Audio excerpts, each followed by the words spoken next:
ప్రపంచ చరిత్రలోనే ఒక అరుదైన రికార్డుని 27వ తారీఖు నమోదు చేసుకుంది. అది ఒక కారు, ఎలక్ట్రికల్ కారు దానంతట అదే నేరుగా బుక్ చేసుకున్న వ్యక్తి ఇంటికి వెళ్ళి నేను వచ్చానని చెప్పడం.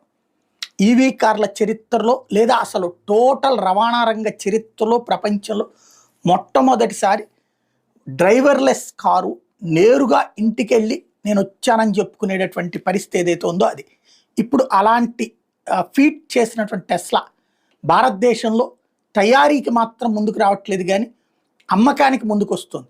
టెస్లాతో పాటుగా ప్రపంచంలోని వివిధ ఎలక్ట్రిక్ వాహనాలకి భారతదేశం ద్వారాలు తెరిచింది, ట్యాక్సెస్ మినహాయింపులు ఇచ్చింది. ఇప్పటిదాకా గత 5-7 ఏళ్ల నుంచి భారతదేశపు సొంత ఎలక్ట్రానిక్ వాహనాల తయారీ రంగపు ఎదుగుదల కోసం చాలా ఆంక్షలు పెట్టి ఇతర దేశాల వాళ్ళని రానివ్వకుండా చూసింది మోడీ సర్కార్.